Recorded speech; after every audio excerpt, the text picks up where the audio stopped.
بسم اللہ الرحمن الرحیم۔ ناظرین کرام، آج کے ولاگ کے ساتھ آغا طاہر آپ کی خدمت میں حاضر ہے۔ مشرق وسطیٰ کی تازہ ترین صورتحال کے مطابق سعودی عرب میں امریکی فوجی اڈوں پر ایران نے میزائلوں کی بارش کر دی اور اس سے بڑا شدید قسم کا نقصان ہوا۔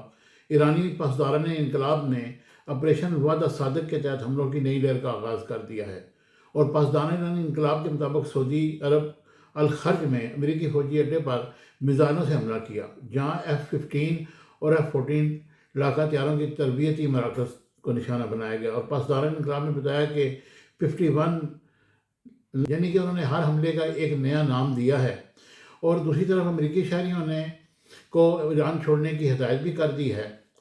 اور مشرق وسطیٰ کے حالات کی وجہ سے اپریل میں ہونے والے فارمولا 1 کی 2 ریس منسوخ کر دی گئی ہے۔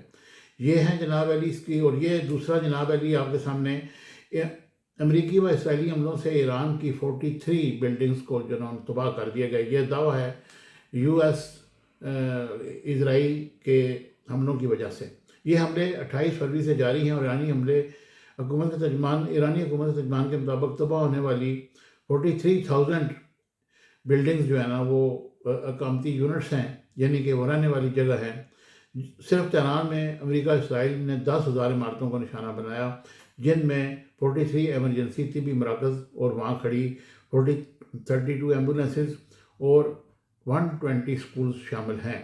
ایرانی حکومتی ترجمان کے مطابق امریکی اسرائیل حملوں میں 223 خواتین شہید ہوئی ہیں۔ شہادت پانے والوں میں ٹیچرز اور طلباء کی تعداد 206 ہے۔ یہ بہت بڑا ڈیزاسٹر ہے اس کے لیے، امریکہ کے لیے، کہ انہوں نے اسکول کے بچوں کو مارا۔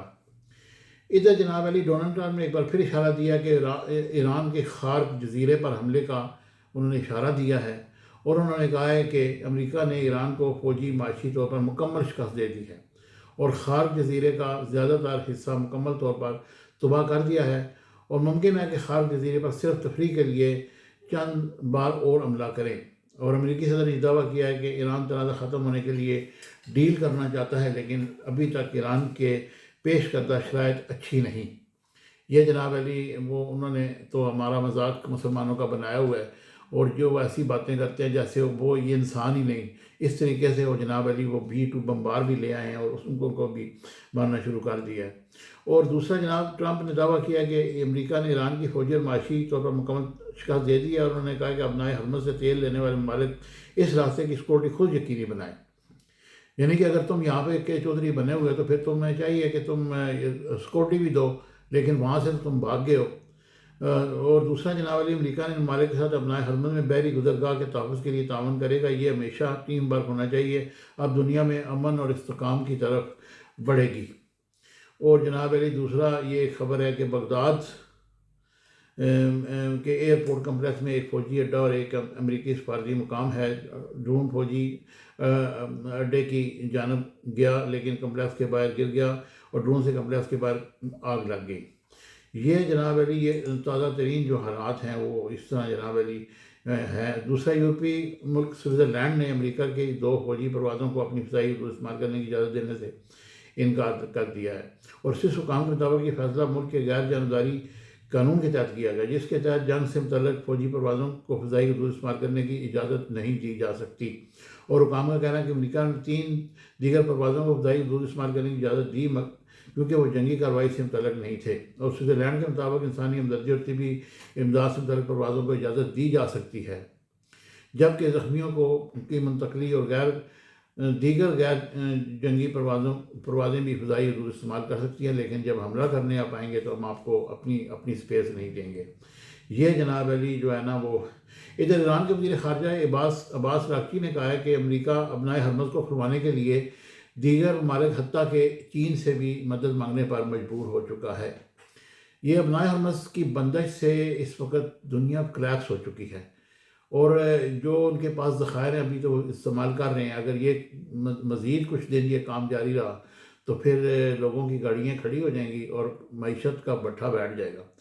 اپنے ایک بیان میں خطے میں امریکہ کی سیکورٹی چھتری کمزور ہو چکی ہے، اور اس سے کئی خامیاں موجود ہیں، جس کے باعث یہ تحفظ فراہم کرنے کے بجائے مزید مسائل پیدا ہو رہے ہیں۔ یہ ایرانی وزیر خارجہ کا بیان ہے۔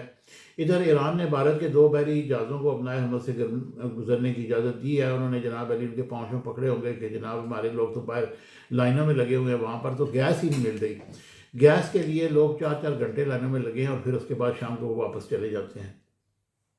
یہ جناب علی یہ اس وقت تک کی تازہ صورتحال جو میں آپ کے سامنے پیش کر رہا ہوں.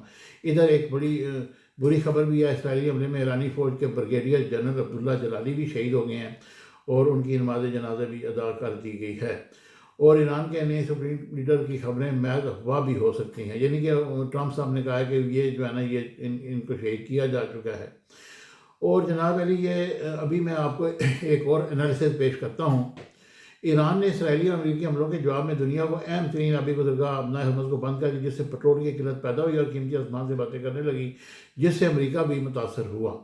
امریکی آٹو موبائل ایسوسیشن نے بتایا کہ ملک بھر میں پٹرول کی اوسط قیمت $3.68 فی گیلن ہو گئی ہے, جو جنگ شروع ہونے سے قبل 23% سے زیادہ ہے. اور آج کے روز عالمی مارکیٹ میں برنٹ کروڈ کی قیمت 2.67% اضافے کے بعد $103.14 فی بیرل ہوئی, جبکہ خام تیل 3.11% اضافے کے ساتھ 98.71 فی بیرل تک پہنچ گیا. اور امریکی ویسٹ ٹیکساس انٹرمیڈیٹ امریکی انرجی انفارمیشن ایڈمنسٹریشن کے مطابق اس ہفتے ڈیزل کی اوسط قیمت $4.85 فی گیلن تک پہنچ گئی ہے, جبکہ ایران پر ابتدائی حملوں سے پہلے یہ قیمت $3.71 فی گیلن تھی. اور ڈیزل کی قیمتوں میں اضافے سے شپنگ اور لاجسٹک کے اخراجات بڑھنے کا خدشہ ہے. مثال کے طور پر بڑی کوریئر کمپنیاں فیڈ ایکس ڈیزل کی قیمت 3.55 فی گیلن سے اوپر جانے پر اضافی چارج عائد کرتی ہیں, یعنی کہ اب جو ٹرانسپورٹیشن ہے وہ تو بڑھے گی. اب کوریئر والوں نے بھی اپنے ریٹ بڑھانے شروع کر دیے, اور فیڈ ایکس تو بہت بڑی کوریئر کمپنی ہے. اور ایران جنگ کے باعث ایندھن کی قیمتوں میں اضافہ امریکی معیشت پر متعدد طریقوں سے اثر انداز ہو رہا ہے, اور شائع خورد و نوش کی قیمتیں بڑھ سکتی ہیں. کھاد کی سپلائی متاثر ہو رہی ہے کیونکہ اس کی کئی اہم اجزاء کی ترسیل ابنائے حرمت سے ہوتی ہے, اور امریکہ بین الاقوامی پروازوں کا ہب ہے. ایران جنگ کے بعد ہوائی سفر مہنگا ہو رہا ہے کیونکہ جیٹ فیول کی قیمتیں بھی بڑھ رہی ہیں, جس سے امریکہ کی مشکلات میں اضافہ ہوتا جا رہا ہے, جس کے بعد صدر ٹرمپ پر اندرونی اور بیرونی دباؤ بڑھتا جا رہا ہے. جہاں امریکی کانگریس سرگرم ہو رہی ہے, وہیں G7 ممالک نے صدر ٹرمپ سے جنگ کے جلد خاتمے پر زور دیا ہے. یہ G7 بھی میدان میں آ گیا. انہوں نے کہا جی کہ اس جنگ کو ختم کرو, اور جو یورپ ہے یہ ڈیوائیڈ ہے, لیکن پھر بھی وہ اس کی حمایت کر رہا ہے اور نہ اس کی مخالفت کر رہا ہے. کچھ لوگ تو سامنے آئے ہیں, جس میں اسپین ہے, اس نے اسرائیل کا سفارت خانہ بند کر دیا ہے. اسی طرح باقی ممالک ہیں جو یہ کہہ رہے ہیں کہ فوری طور پر اس جنگ کو ختم ہو جانا چاہیے, کیونکہ اس وقت دنیا کو زبردست قسم کا دھچکا لگ چکا ہے. لیکن اب ٹرمپ کو اور نیتن یاہو کو کون سمجھائے. اور نیتن یاہو کے بارے میں یہ بھی افواہیں ہیں کہ وہ زندہ ہیں, لیکن بہرحال ابھی تک وہ سامنے نہیں آئے. ان کی جو ویڈیو آئی تھی وہ AI جنریٹر تھی. یہ دیکھیں, اب یہ سارے معاملات کو اگر کمپیریزن کریں اور اس کا انالیسس کریں تو یہ جنگ اتنی جلدی ختم ہونے والی نہیں. سب سے زیادہ جو عرب ممالک پہ جو حملے ہو رہے ہیں اسرائیل کے, یہ اسلامک جو ہمارا ایک ریولیوشن تھا, اسلامک جو فنڈامنٹل تھا, جو مسلمان کا بھائی تھا, وہ ختم ہوتا جا رہا ہے. اور اگر ان ملکوں نے اگر ایران پر مل کے حملے شروع کر دیے تو پھر ایران کا کیا بنے گا. یہ اس کا کوئی سولوشن نکالنا چاہیے اور کوئی ایسی سسٹم بنائیں تاکہ یہ سارا معاملات سیدھے ہو سکے. مجھے امید ہے کہ میری یہ آج کی ویڈیو آپ کو پسند آئے گی. ہمیشہ کی طرح چینل کو لائک شیئر سبسکرائب کیجیے گا. Thank you very much. Subscribe my channel Business Times News for latest political, national, international news. Don't forget to subscribe Business Times News.